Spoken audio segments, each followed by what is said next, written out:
Hi. Welcome to Someone Else's Movie, the podcast where an actor, writer, director, or nebulous industry figure gives a little love to a movie they didn't make. I'm Norm Wilner, senior film writer for Now Magazine, and this is the other thing I do. My guest this week is Joey Klein, an actor and filmmaker making his feature debut with The Other Half, starring Tom Cullen and Tatiana Maslany as two broken people who find solace in one another in downtown Toronto. It's opening here and in Vancouver this Friday, December 2nd, after a strong run on the festival circuit. I saw it last month at Rendezvous with Madness, and it's very powerful and very moving. Joey picked James White, which is also very powerful and very moving. Josh Mond's 2015 indie drama tells the story of a young man coping very badly with his mother's impending death.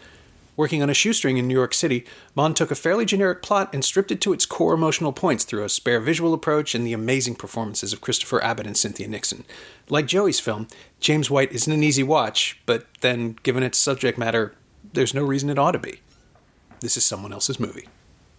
Well, I did originally think about Moonlight just because I'd seen it at TIFF, and I kind of felt like that was more than any film I've ever seen in my life what I want to see in a film. Mm-hmm. But then I thought that it would not be, like I don't want to say anything, people haven't seen it yet if somebody does listen to this. Yeah. And then I was just thinking about my favorite films over the years, and James White is absolutely up there for me with Moonlight or Under the Skin or some of my favorite films. And I guess I wanted to talk about it because number one, sadly, didn't really make the rounds as most small films. I'm sure mine won't. And I just in simple terms find it to be glorious and gorgeous and amazing, and I love it. And yeah, similarly, I feel like he made a film that feels like its subject matter. That opening sequence in the club, I've seen it twice, so I don't know if I remember it correctly, but it just felt like this kind of ominous pink neon, unpleasant, like, some place where you go to try and drown everything out. Loved what he did with sound, the whole film, but especially in the beginning. I was that dude when I was younger, going to clubs and then, being all depressed and and obviously he's not depressed, his mom's sick, but I really related to that moment of like wanting to be around people, but not wanting to be around the people you're around, and just being kind of lonely in public. And I just felt like sensorially it was a wonderful film, and I know the editor, so I know a bit of a background of how it got made, and it just sounded really, as an actor filmmaker, I really champion what they did. Yeah, it is. I missed it at TIFF because somebody else, I think it was Glenn, was on it already, so I just didn't have to cover it. And that's the awful effect of a film festival. Is like, if you're not on this, well, I'll catch up to it. I did see it before the end of the year because it came around for awards consideration, and still kind of amazed that didn't happen. For Cynthia Nixon, if nothing else, it is that kind of pop-out performance where you get to see the standard package of actor lacking vanity and doing the disease role, but you also get this amazing performance because she really is great, and the movie handles it beautifully. It's the other problem with a movie like James White is that until you see it and you experience the style of it, you can't really sell it to people as anything other than, oh, it's this kind of movie, which it kind of is, but it kind of isn't. It's as movies go, as films about characters running away from their own problems and losing parents to disease and all of that, it just sounds so cliched, but it's so immediate and powerful and ugly and painful. As soon as I saw it, and unfortunately had to watch it on a little, streaming thing. Yeah. I'd love to have seen it in a theater. It must have just grabbed people by the throat.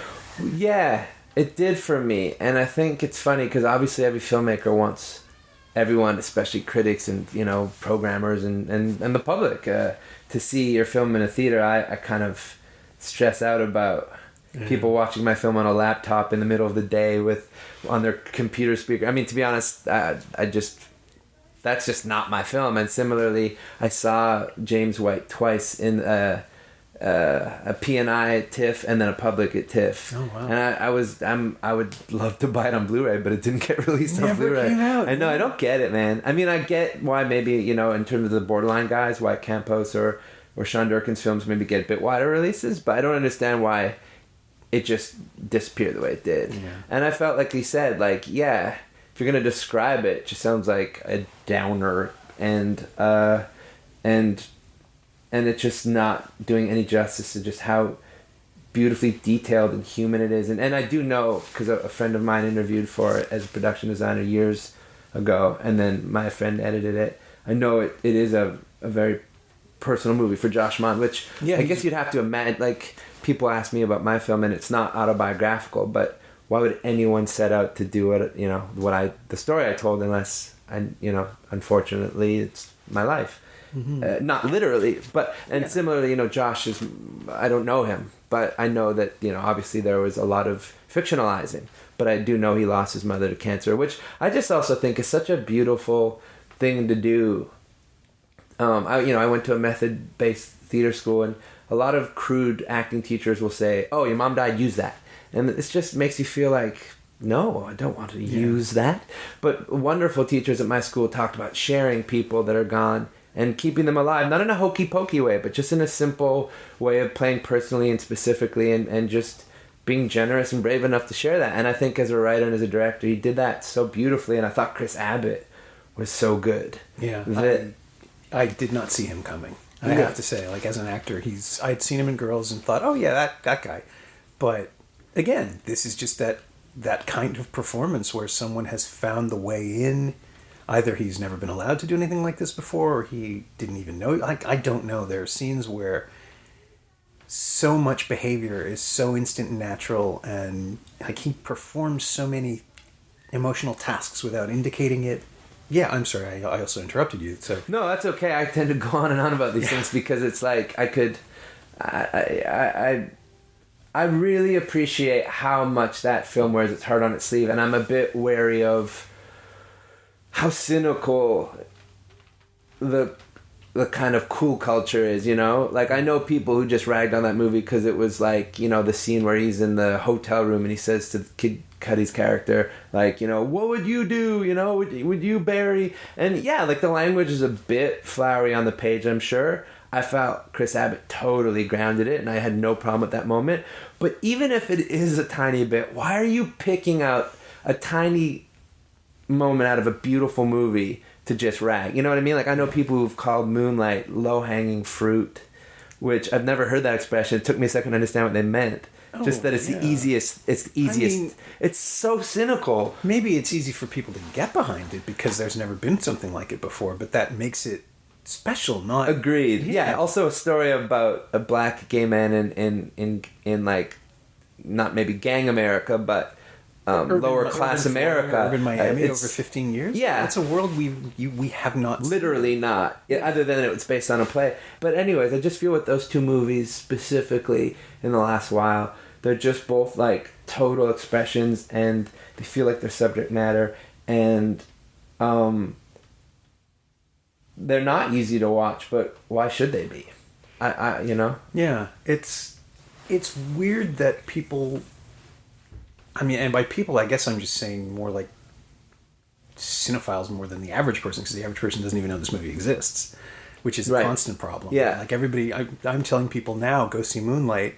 I've been telling them since TIFF, and they're like, oh, what is it? And you explain it, and it's like, oh, but it's not the one with Ryan Gosling and Emma Stone. And it's like, no, that was La La Land. That was the other really good movie I saw at TIFF. You're going to have no problem finding that when it opens in December. You'll be fine. Yeah. This is the thing that you haven't heard about, but that is the best thing I saw at the festival, so you should go see it, maybe. Yeah. And then inevitably they're going to wait for the DVD. So it was really heartening to see that, or VOD or whatever.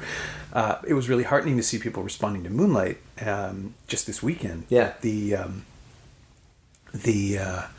weird tension that comes up. Well, like now, I guess with James White, you can say, well, it's got Cynthia Nixon from these things that you know her from. At least there's that, and it's made by people who are so concerned with treating the story as opposed to, hey, it's a disease of the week, or it's this guy who has some problems. I mean, I've seen other movies like that that aren't bad, but they're much, much more digestible, I guess is the word I was looking for. And James White is really not digestible. It doesn't care if you're comfortable with the story. It really doesn't worry about making a likable character. He is. Like, I felt for him, and the vulnerability that Abbott shows instantly, even in those early scenes where he's being a complete, disconnected alien from the world that he's in. The second his mother calls, he drops everything. Like, there's a humanity that's just sort of... It's a movie, to me, it's a movie about a guy who is trying really hard not to feel. Mm-hmm. And doing a terrible job of it. Yeah. Yeah. Yeah, I like that way of putting it, which is also just interesting thinking about what he must have been doing as an actor, because you can't quite... to make that active is an interesting thing, because I think that's literally what he was doing the whole time. And what I love, too, is... he's kind of doing that at the end of the movie when he's smoking that cigarette, and this whole thing of their character always has to change. No, he's got to try and change. Yeah. But maybe, that's as far as he gets. And I watched it with a close friend who, unfortunately, has a parent who has got terminal cancer. Oof. And he certainly felt very respected and loved by that film. And sadly, obviously, the reason I made my film is I lost someone a long time ago who I love more than anyone. And I watch a film like James White, and I feel like, as cheesy as this might be, I just feel like I have a friend in the dark. I do. I really do. And I feel like what I would hate personally is if he did make it. Like, just straight up, I fucking hate. Are we not allowed to swear on this? I can't stand Silver Linings Playbook. And obviously that guy's a talented man, the director, and all the actors are talented. But it's just so disrespectful to people with mental illness. And in terms of making it about myself and my movie, I'm so happy that at South by Southwest and at VIFF, a couple of strangers came up to me and spoke about why it stood for them. A woman who lost somebody years ago came up to me in Austin and to Tom and to Tat. And when Tat and I were at Vancouver, these amazing audiences, and these three different women just brought up that they felt so heard and so seen by Emily. And, I definitely know people who have watched my film and are like, okay. And that's fine. Really? I don't think it can be for everyone. And obviously it's not meant to be. Not that you set out as a filmmaker or as any kind of a creative person to be like, this is my target audience. Maybe you have to be a bit aware, but really you just have to make what you have to make. Mm-hmm. But I think what James White does that I would, live and die for is it speaks truthfully about what that's like as much as you can in a film.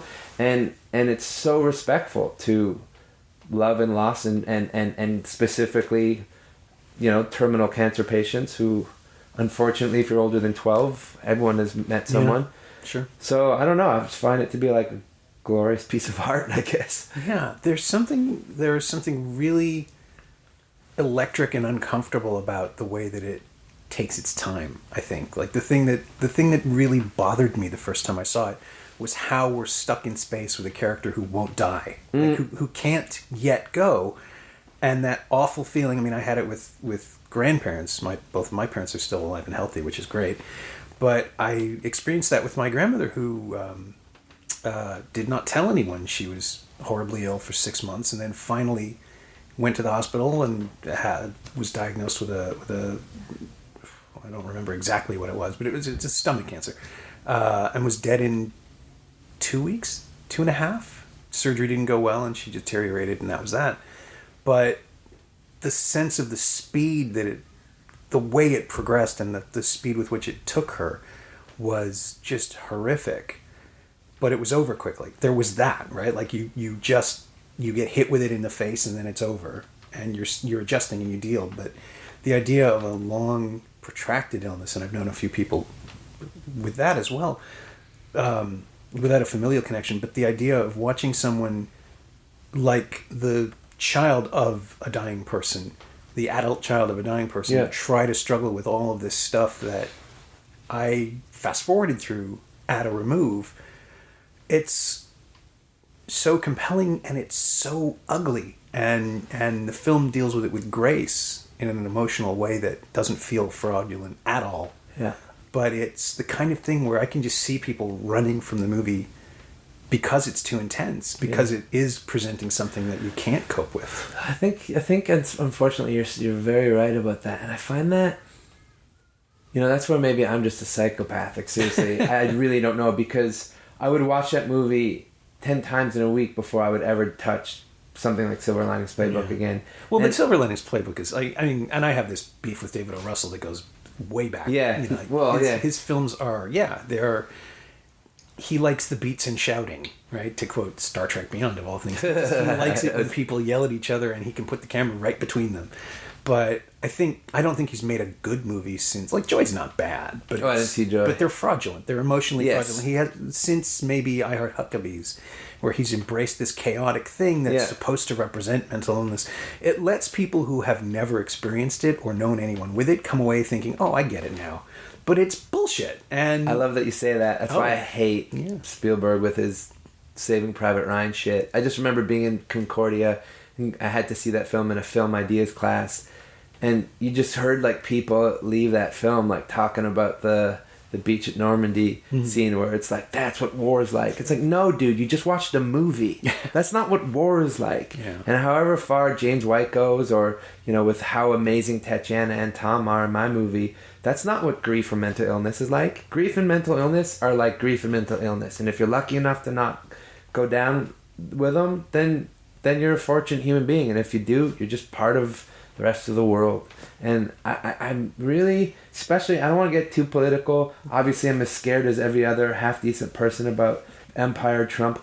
I guess there just seems to be a direct connection between how low the lowest common denominator has gone. I know I sound like a haughty prick. That's too bad, right? Like, it's just, for example, Moonlight, like, and James White, these two glorious, gorgeous films that are so different but have similarities. I think you're right. I think people leave and they're kind of like, ooh.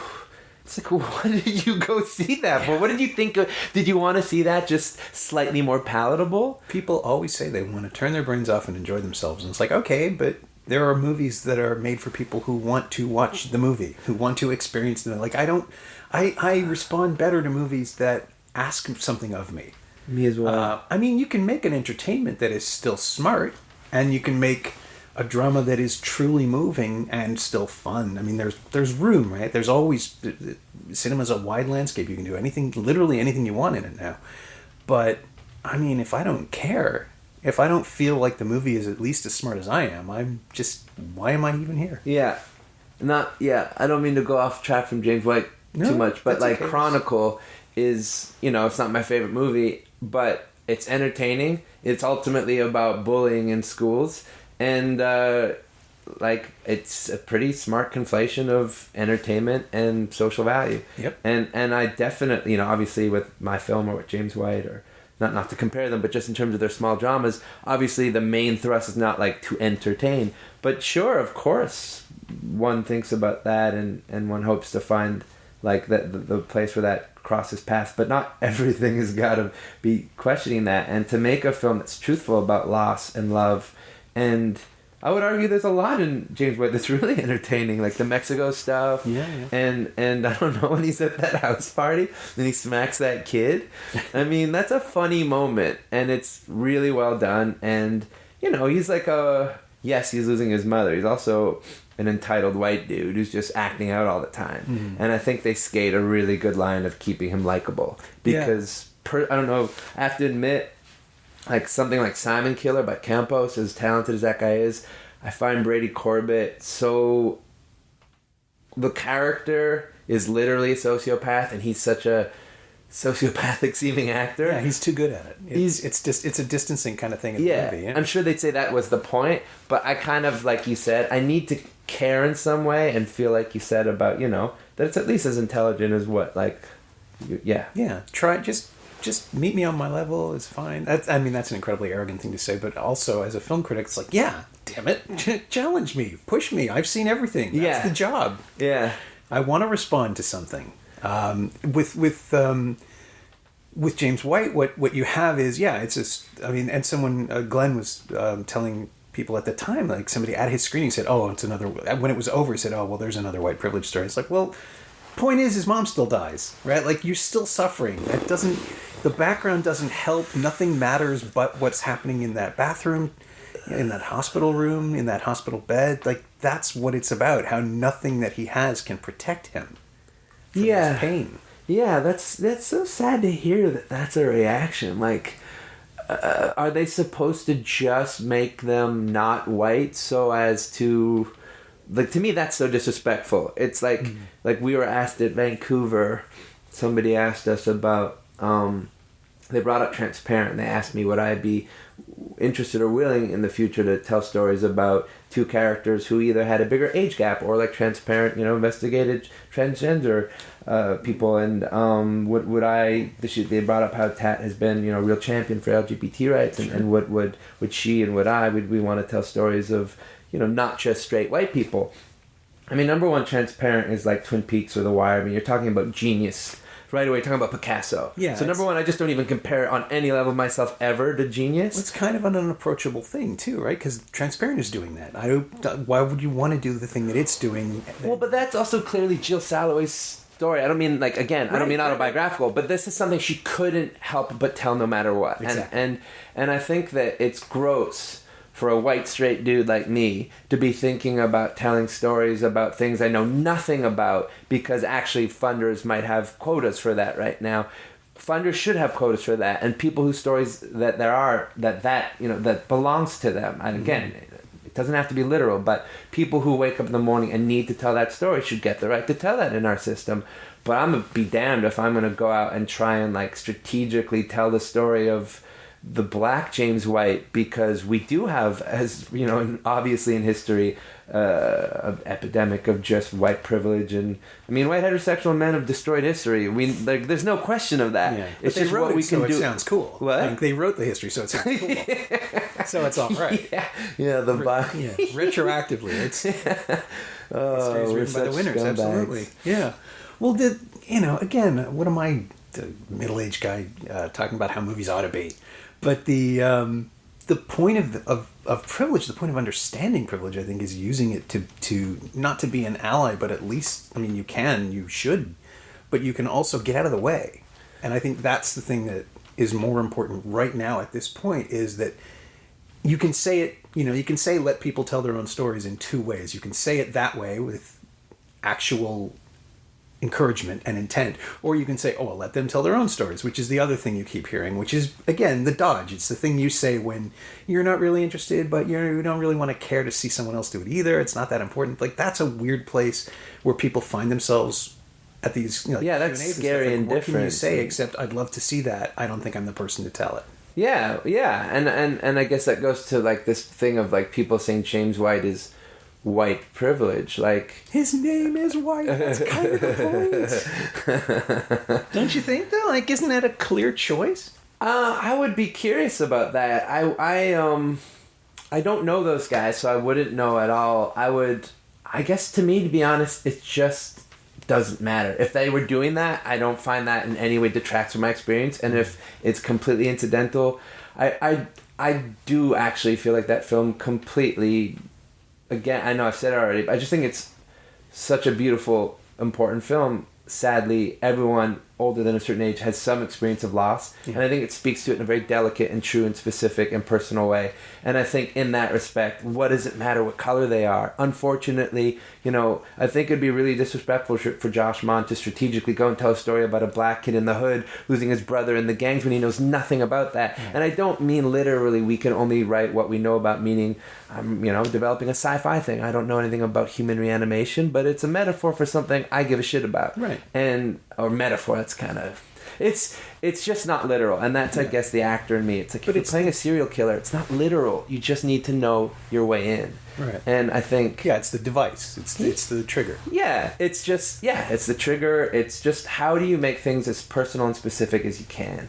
And I just feel like it's danger. I know some white folks who are developing things that are completely strategically in realms of the world they know nothing about, but they think will be more fundable. And that cheeses me out, man. Yeah, that's scumbaggery. That's 5 years from now when we're saturated with these second-tier films that are made that way because they could get made. Yeah. But it's but we can always tell, right? You can always smell it. I say yes. There's a poster design that gives it away. You can just see the iTunes page and go, "Oh, I know you." Yeah, it's an incredibly cynical way to see the world, but it's so cynical. A defense mechanism I'm forming.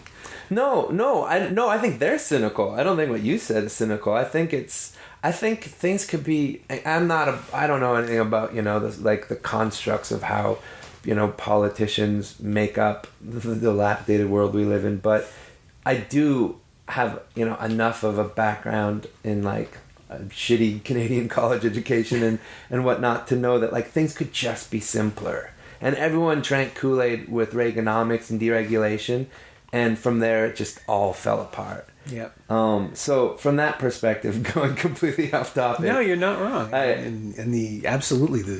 This came up. I think it's in this week's episode, the Lucas Neff episode about all the presidents. Cool. And it's like it was the deregulation of, it was the dismantling of the fairness doctrine, and then the cuts to education in the 80s. And this is where we are now with half of a country that doesn't actually understand why voting for Donald Trump would be a terrible idea. See, but I don't mean that if all of those people saw James White, they'd be okay. But there's definitely no question that when, obviously unfortunate levels of illiteracy so high, and just this lie that people have bought of, like it's fine if Vince Lombardi wants to say winning isn't everything, it's the only thing in a sport. But when that becomes like an MO for living, like you smear that together with this crazy American dream ideology thing, and you get a real dangerous situation. Mm-hmm. And communities are just gone. Like I lived in LA, that's famously a place without communities. Sure. But it ain't just LA anymore. And in that context, and with this, the Trump nightmare, obviously films like James White fall through all the cracks. But that's why I say even more thank you to Josh Mond for making it, to be honest, because it's not a popular movie to make right now, Yeah. Yeah, it's it's this weird place that it occupies, this weird place where it's about an upper class character who doesn't think he's upper class. He's not slumming exactly. Like he doesn't really understand his level of privilege, I don't think, because he never takes responsibility for it, because he's never had to. And the contradiction of it is what's so frustrating and fascinating about him, because he won't take responsibility for anything except his mother, who he clearly will do anything for and still can't save. So, 20 years ago, this would have been an incredibly weird, slick 80s film about losing everything and finding yourself. With Michael J. Fox. Maybe, yeah. 40 years ago, it would be... 40 years ago, it would be a Batman origin story. Like, there's just...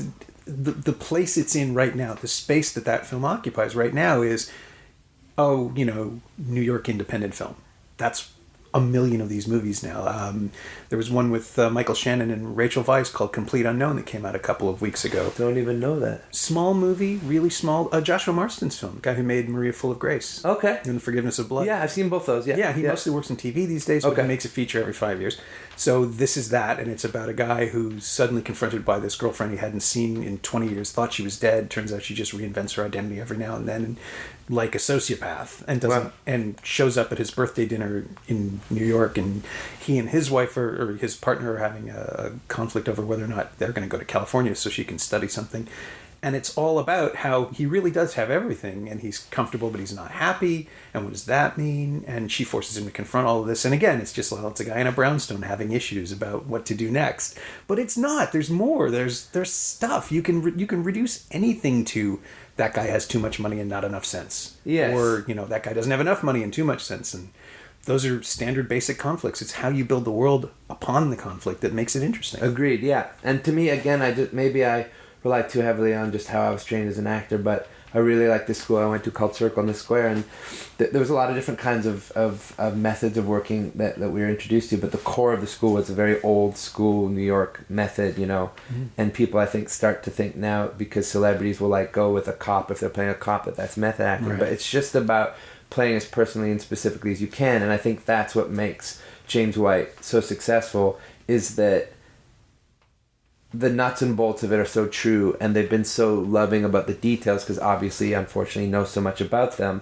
that it just separates it right away from, I don't know, now I'll be a dick and say, there's some movie that came out right before mine about two bipolar people with Katie Holmes and Luke Kirby, and I saw the trailer for it, and I have to admit, I just stand completely in opposition to what that seems like it is, and no offense to that filmmaker, he can see my film and tell me he hates me, but I just feel like it's the idea of that kind of a film, they're in the nut house, and there's the scene where they're being adorable, but then there's the scene where he's having a breakdown, and I just unfortunately know too much about the nuts and bolts of these things. Right. Just know that I call bullshit, and I think with also, I haven't seen the Michael Shannon one, but with James White, Tom Cullen, who plays Nicky in my movies, stupidly creative, brilliant guy. He said this thing that I love when I was kind of worried about in my movie. On the fourth day of working, he did some stuff, what we were doing with him playing the ukulele and then shadow boxing. It was all this long take. And I really felt after that not at all concerned about putting Nicky in a world where you accept that he grieves the way he grieves. Because obviously you say, well, like, unfortunately a lot of the audience will have lost someone and they've moved on in some way. So how do they accept that this guy's this stuck? And Tom said this beautiful thing when we were being interviewed and I brought that up, and he was like, well, some people just have a hole in them, don't they? And I think that's the thing about James White to me, is like, I just completely accept him, and everything you're saying about him is true. Like, he is not taking responsibility for anything but his mom, and he's behaving kind of poorly towards everyone, and he is a white privileged dude, but he is actually doing the best he can, and you see that in the performance and in the filmmaking. A lot of films try to live in the close-up the way that film does and, like, exhaust you. Yeah. And I feel like he really pulled it off, personally, because I think of the heart balance, you know? I think a lot of colder films that try it, for me at least, really alienate me, but the film had so much heart, and I think that with James White, I don't ever see this white privilege thing because I believe that guy's doing his best, and I can't judge that, you know? Yeah. Well, and again, everybody thinks their childhood is normal. Everybody thinks everybody's like that. You know, it's shocking when you're 20 to find out other people had different upbringings. He's just operating within, yeah, it does sound like I'm trying to excuse it, but he is operating within the world that he has. And the world that he has is this weird thing about, like, bootstraps and self-reliance. Like, he clearly believes that he's alone when he isn't. Yeah. And that's like that scene where he's rejecting his friends and actually forcing them away.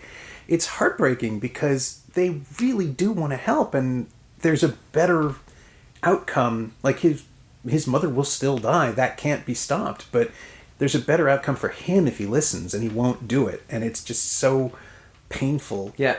And this is something we come back to on the show a lot. People have always brought up movies that they find compelling because they're conflicted and weird about the characters' lives.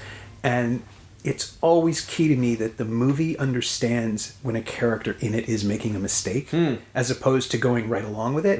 It's possible to step back, and James White absolutely does that. As close as we are to him, he's still a specimen. Yeah. The movie is sort of showing you how not to live. Yeah, that's interesting. But we need to see it. Like, we need to see him do this in the hopes that so we can root for him to stop. That's interesting. I never really thought of it in those specific terms, but certainly, yeah.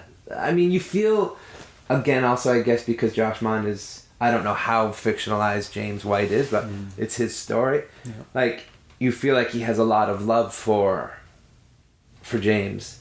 And yet, yeah, his job is definitely to not fall in love with his character, and that balance of letting him fight without,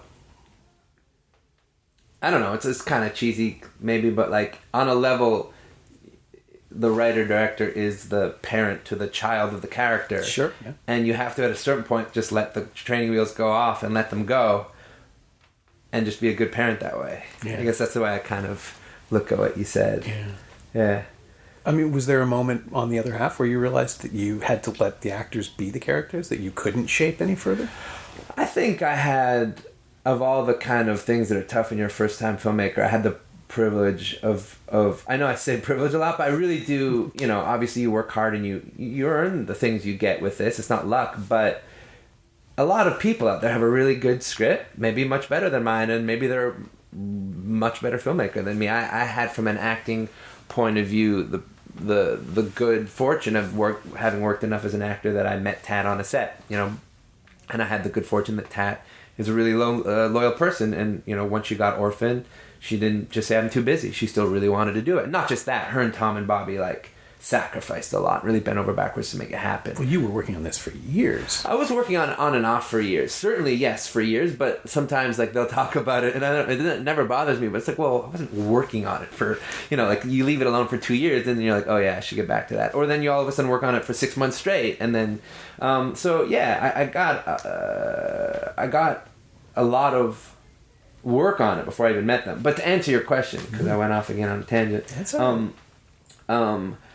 The one, I think, thing I didn't really worry about at all was working with actors and talking to them, because not only have I been doing that a lot longer than filmmaking, but I think when you get trained and you just put 2 years of your life into that, it just gives you tools that you I wouldn't have had without that. So I guess number one, you're working with such fine actors, so you can lean back on that.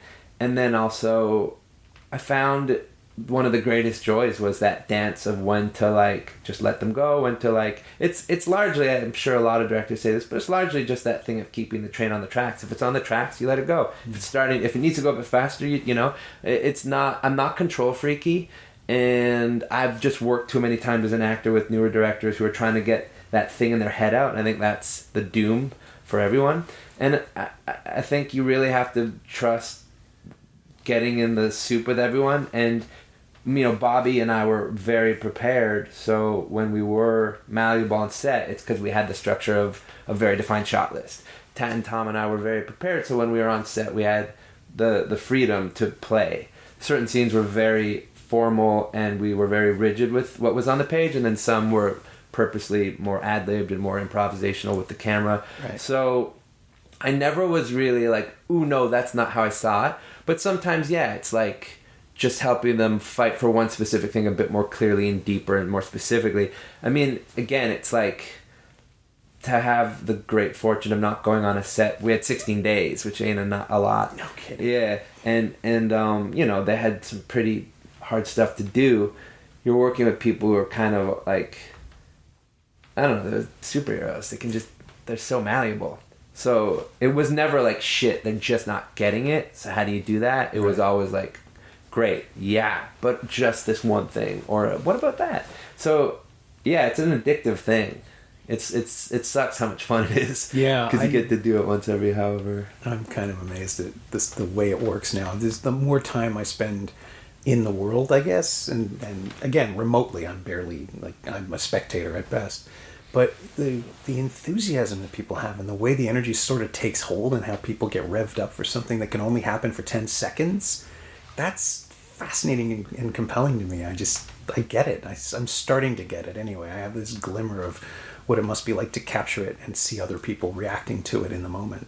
It just sounds great. Yeah, it's scary, obviously. Like I was petrified going in, and the very first day, I totally had like what felt like a pretty lengthy panic attack in my mind, but it was probably like 30 seconds or something. I just remember Bobby coming up and asking me if I wanted to pen Tom over to the bar or just wait for him. And I just remember in my mind being like, no fucking clue, dude. Don't know anything. I don't know why I'm here. And then you just kind of realize no one's going to die, and you're just like, oh wait, I do know. And it's the same with acting. Like, I've been on a stage before and thought like, nope, I'm getting off. This is fucked. And then you just kind of wait it out, and it's fun. I like the high wire aspect of it, because there's no question I thought, if I totally screw this up, I will definitely never get to make another film, and this means more to me than anything. And also my friends have put so much into it. I mean, I definitely felt like I owed them, you know? Mm. So it's kind of cool because it's like, I don't know, man. I guess creative types, we are all insane. We just are. You found your channel. You found your way through it. Yeah. Yeah, it's a weird... Yeah, it's like... It's funny, man.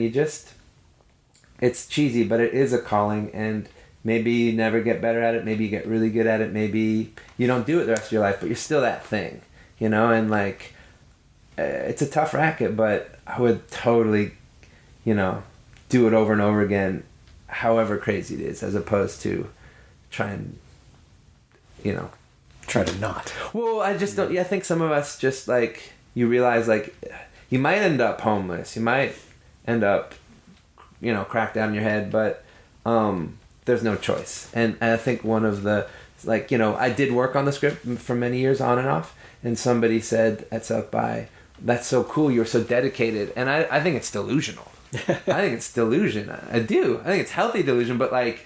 You're just sitting in your house writing this spec thing. You're not a writer. No, you don't have any training, you know? Yeah. Like... Just dealing with the voices in your head. Or just that thing of one must do that thing. Yeah. Like, yeah, hey, your pooch is cute. Oh, is he staring? Hey, buddy. The final question on the podcast is always the same, which is what have of this thing have you absorbed into your creative DNA, but you would have been finished making, you had shot the other half already. Yeah. So what was the experience of seeing James White like then? Like, did you suddenly realize you could do it that way, or? Well, since I saw James White when I finished shooting and started editing. So it was TIFF 2015.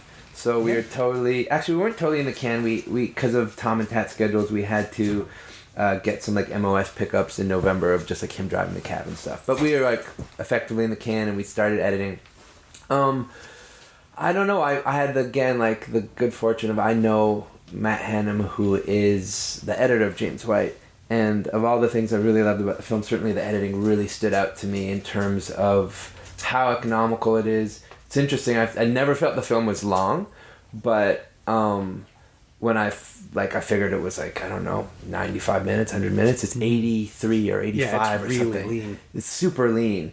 And the editing, especially out of the gates, the sound editing, just all the stuff we were talking about with his music in his ears, and then coming out of the club, and then he's in the cab, and then that jump cut to you're just so in his shoes. We already kind of had a real designer that, like, you know, you have to pitch when you are getting funny here in Canada. So my director's vision stuff talked a lot about what I wanted to do with picture and sound editing, and there was like strokes of that, but seeing it up on the screen done so effectively, and seeing, you know, a similar film in terms of something about grief. Hey buddy, Dexter, knock it off. And cut by, you know, this really seriously talented dude I know. It just kind of got my head going a bit more. I worked with a really fine editor named James Vandewater, but newer. It only cut Sleeping Giant, and this was his second feature. So we just have conversations with him about what their process was like, and he actually did give us some amazing, you know, everyone gives you notes, your friends give you notes. He gave us some like really, really strong things we ran with at the very end, and he had a big hand on kind of how we finished our final lock. And it kind of did come actually on a level from just talking about how he worked on James White, and I hope he doesn't mind me saying this, but and if he does, sorry. But he said that they were kind of at like 100 minutes, and they were convinced it had to be a longer movie. And then they gave it some space and came back, and they cut like 10 minutes out or something, and they were at 90 minutes and like, yes, amazing, this is our movie. And then they showed it to someone who they really like respected, and this person said, I really like it, but if it was 3 minutes shorter, I'd love it. And that just stuck with them so much that they went back in and found another 3 minutes to cut. And certainly seeing it now, I'm never like, oh, I just, you know, it's like, to me, it's a perfect little movie. So that really stuck with me in terms of when we were editing our movie. Our movie is a longer movie. I think it's like 98 before credits. But it just always informed us in terms of, like, we both loved it, my editor and I. So we were both asking ourselves just always, like, literally, like, well, what's the James White version? Like, do we need this? What did we see in James White that we feel like is comparable? It really became our major comp movie as we were editing, actually. And then obviously you just let go of all that and you just kind of get in the ring. But it certainly did, now that I think about it, inform our process. And I guess in general, I just keep it in my mind as something I've seen that is something that is one of the few films that really, to me, is as cinematic as I hope a film today would be. Like that and Moonlight, and I just saw Nocturnal Animals, which I adored. Yeah, Did you see it? I did not like it. Interesting. You're not a bunch of people I've spoken to. Stephen, the filmmaker Stephen Dunn, and his partner AJ Bond, they were at the same screening as me, and I was like, "Did that blow you away?" And they're like, no, he hated it. I was so blown away by it. I love Michael Shannon. He was the thing I clung to. But I found the rest of it was just so affected and so weirdly, and I get it. Like, I know that's the point of it, but it just felt like, oh, this is from the Lynches, this is from the Coens. Yeah. He's just feeding on other things he's seen and giving you that version of them. Interesting. But, I never felt plugged into it, and the story within the story was just really frustrating because I got the gimmick right away and it just became an annoyance to me. And then I saw Arrival. Amy Adams was so great in Arrival that I was pissed off that Ford didn't know how to use her in Nocturnal Animals. I much preferred... Well, Arrival for me was just... I didn't get it. And I do like some sci-fi a lot, and I love Villeneuve's direction.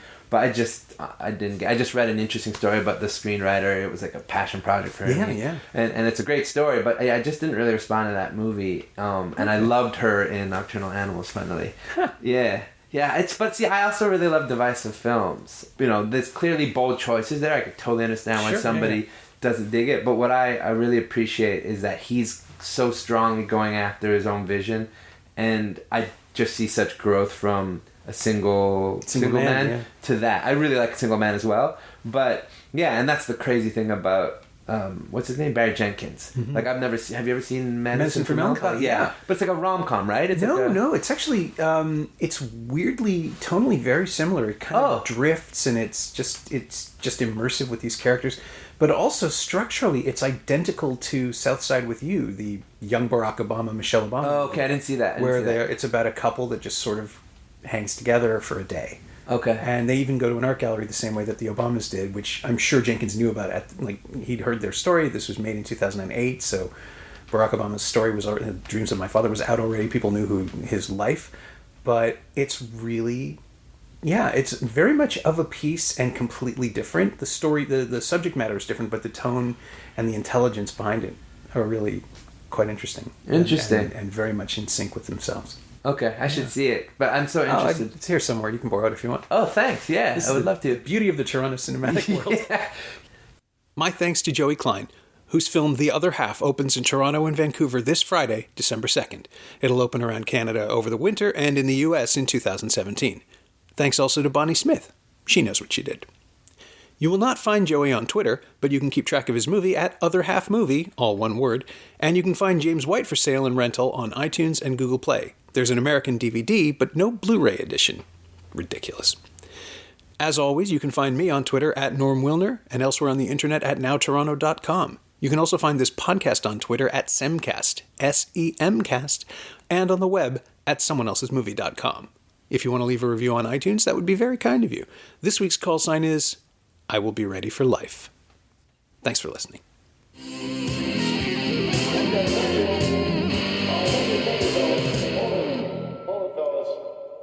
I'm afraid you're just too darn loud.